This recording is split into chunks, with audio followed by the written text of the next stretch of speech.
Amados líderes, saudações. Sejam bem-vindos a mais uma edição da nossa rubrica Minutos de Saber.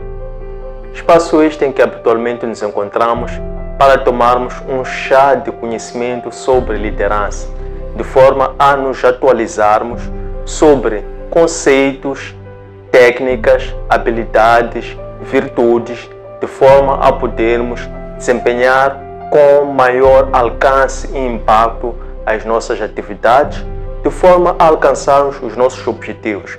Primeiro, que é de gerar resultados, e o outro que é o de desenvolver novos líderes, de forma que a nossa comunidade de líderes possa crescer com sustentabilidade. Hoje, que vamos na edição número 75, temos como proposta de tema os segredos da liderança feminina. Antes de nós olharmos com atenção este tema, vamos nos recordar da aula anterior, que é a aula número 74, esta que nós estudamos sobre liderança de alto desempenho. Quanto a este tema, nós definimos como questão de partida a seguinte: como é que os líderes asseguram um engajamento entre os liderados e garantem um comprometimento entre os liderados e a organização, de forma a desenvolver uma equipe de alto desempenho.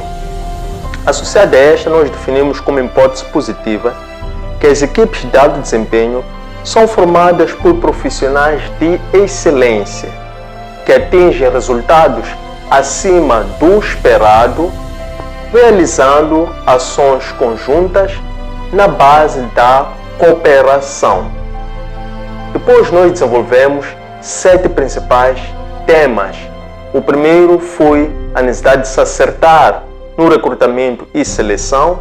O segundo, que era do líder ser um bom exemplo daquilo que ele pretende que seja a sua equipe. O terceiro era a necessidade do líder definir objetivos que sejam, metas que sejam claras e tangíveis. O quarto, que era a necessidade do líder estimular a cultura do feedback. O quinto, que era promover formação corporativa. A sexta, que era investir na diversidade. E o sétimo, que era quando o Jesus Cristo escolhe os seus discípulos. Reflexão esta está patente no Evangelho segundo Lucas, capítulo 6, versículos 12 até 19. Vamos agora sim nos concentrar para a edição de hoje, rubrica número 75, cujo tema é Segredos de Liderança Feminina.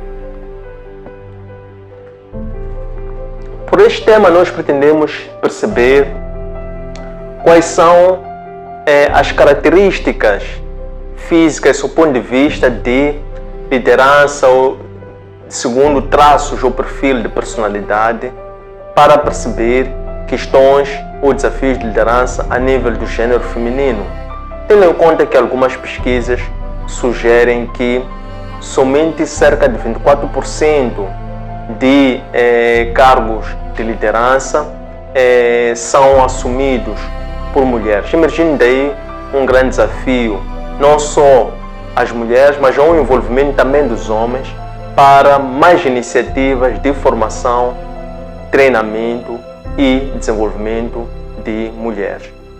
Nós vamos então para a aula de hoje lembrar-nos qual é o método ou abordagem metodológica que nós vamos seguir. Vamos começar por definir uma problemática, uma questão de partida. Depois da questão de partida, vamos definir uma hipótese positiva associada a esta questão de partida. Depois vamos apresentar um pensamento que entendemos que é substancial para compreendermos o percurso que nós vamos percorrer de forma a amadurecer, desenvolver este conhecimento. Na fase do desenvolvimento da informação, vamos passar por 6 principais tópicos. O primeiro destes a primeira característica é a autoconfiança. A segunda característica é a capacidade de exercer a influência. A terceira característica é o bom humor.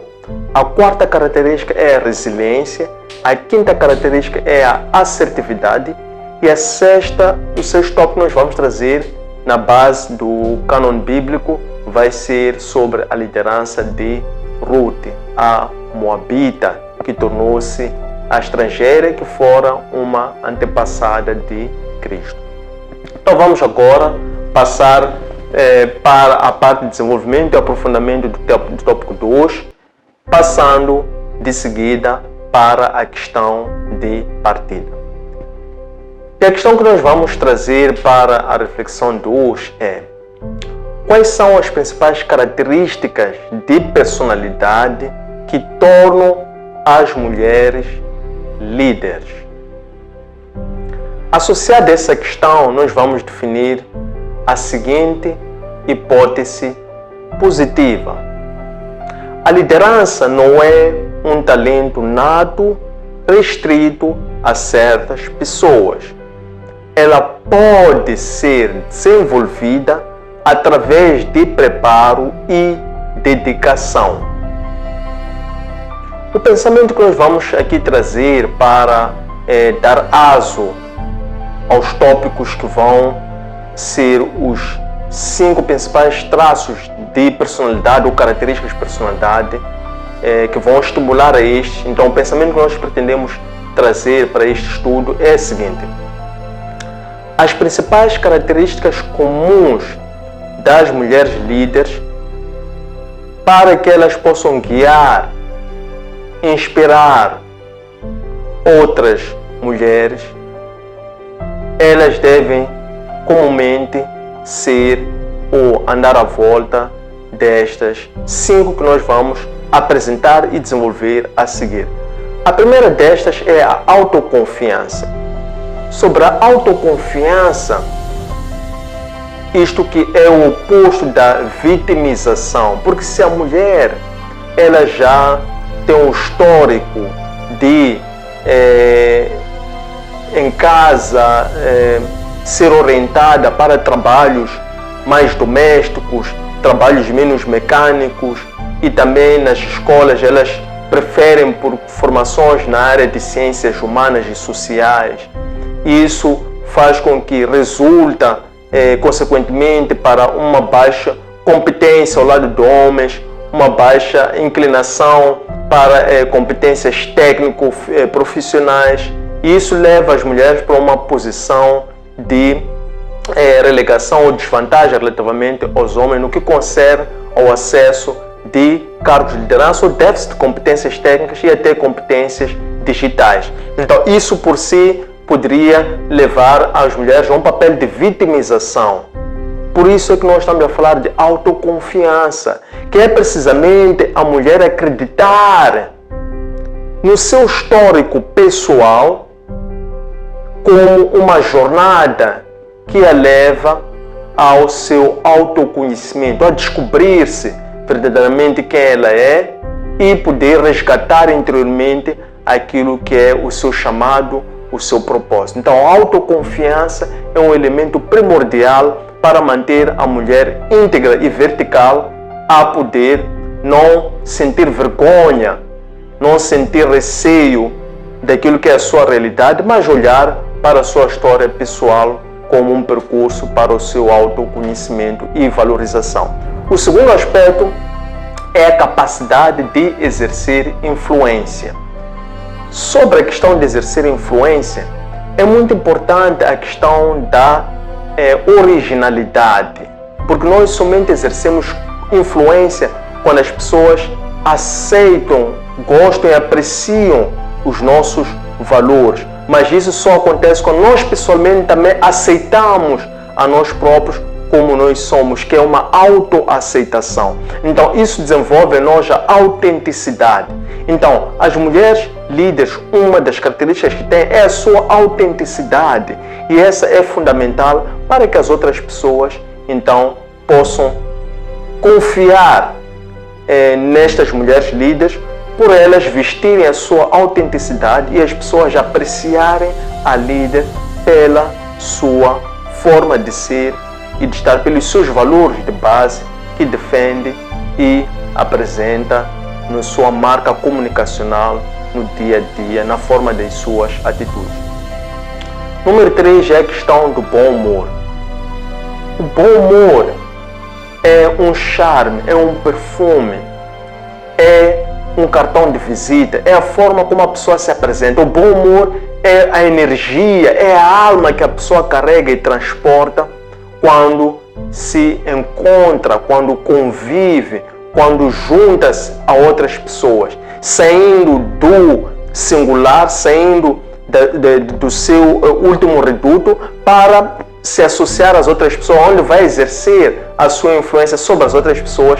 Então é importante que a mulher carregue o bom humor, porque quando nós carregamos o bom humor, mostra que nós aceitamos e sabemos lidar com as nossas próprias vulnerabilidades. E isso tem muito em conta com a questão da autoconfiança. Portanto, uma vez conhecendo, apreciando a nossa história pessoal, o bom humor vai ser uma questão de inteligência emocional que nós desenvolvemos quando nós aprendemos a lidar com as nossas próprias vulnerabilidades, sabendo que nem todos os dias são iguais, mas como é que nós podemos manter, equilibrar ou padronizar a nossa forma de ser, a nossa forma de estar, a nossa energia, que é aquela marca que nós queremos nos apresentar, para que esta possa ser a marca que nós transacionamos enquanto um líder.